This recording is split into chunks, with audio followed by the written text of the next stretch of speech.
Jeeves.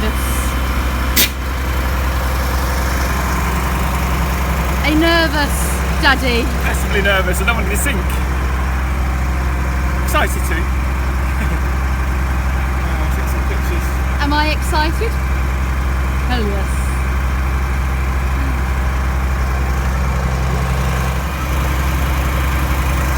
Are you feeling teary-eyed? Is that tiredness? Stress? Might be. Happiness? Might be a bit of all, really. You can cry. I won't judge.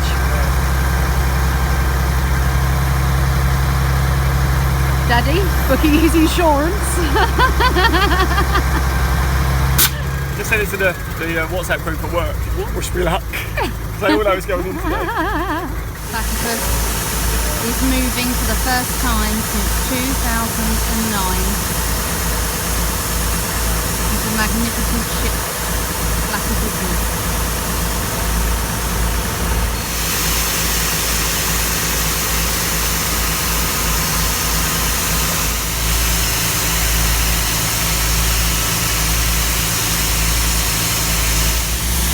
Doug the tug.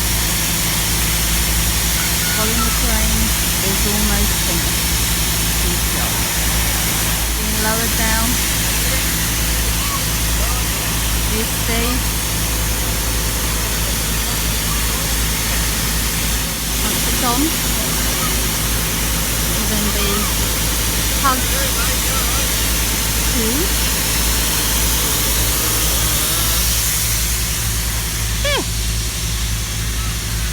where we shall see if it floats.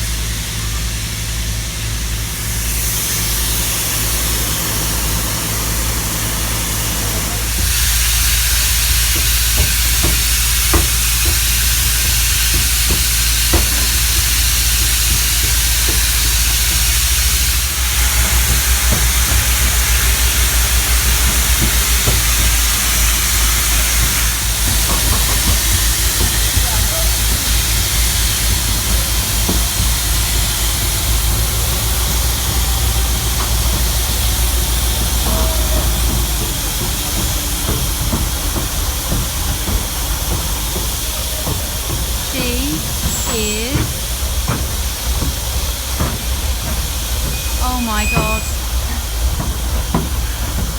Oh my god. She's in.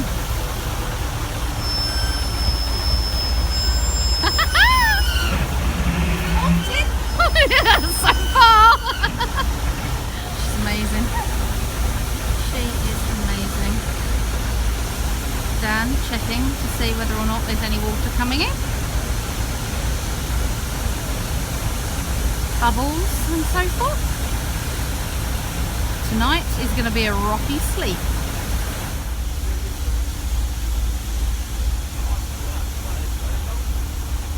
I can't see any bubbles this end.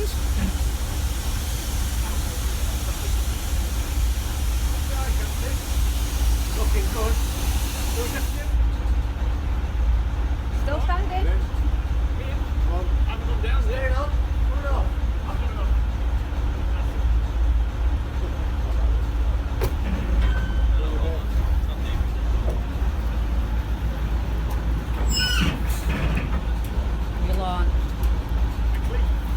Officially launched. It's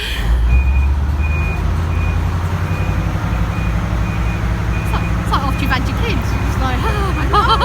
Everyone we can't do, we could do ours when we got ours. Like, everyone was like,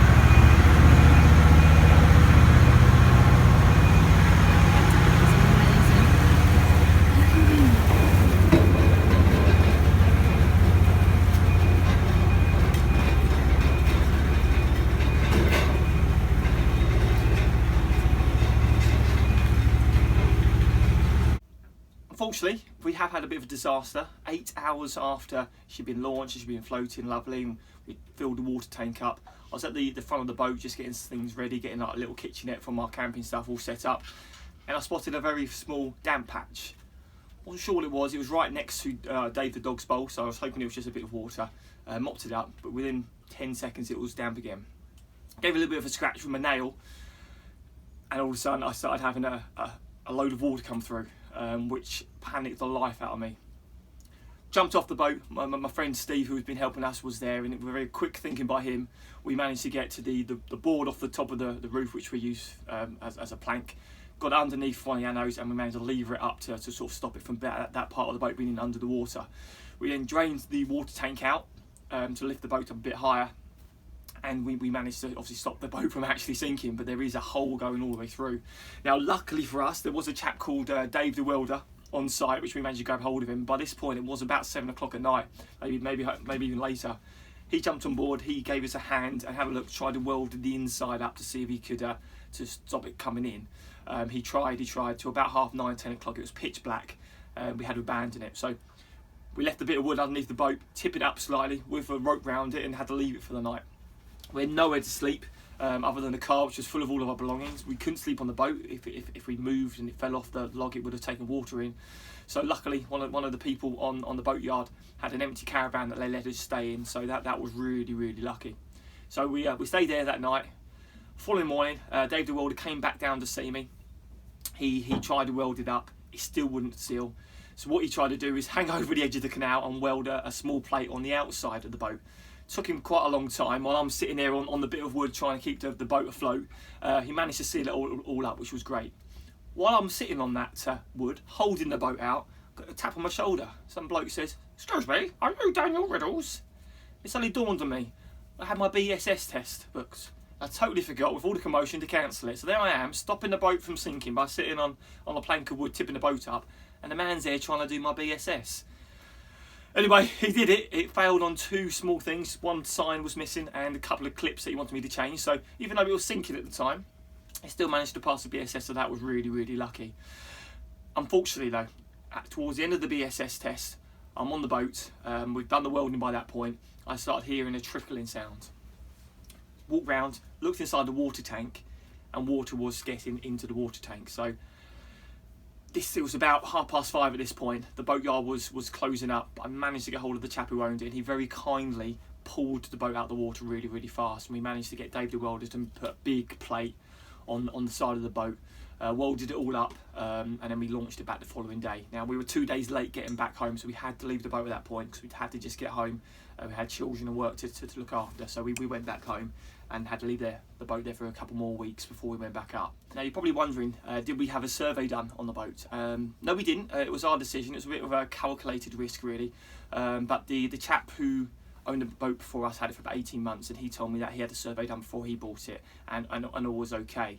We could also see that a rear swim had definitely been welded on, and there was various plates around the boat which appeared to look okay. There was also some drain holes all the way around the outside of the boat because it'd been on hard standing for a long time to drain out any water that could have got in the boat. So we were able to measure through those, and they were all 6 to 8 mil, which was perfectly fine. So decided to take the calculated risk that we didn't need a survey. Now, that's not something I recommend people should do. If you've got the money and you've got the time, you should do a survey, but our circumstances were different, and it didn't look like we needed to.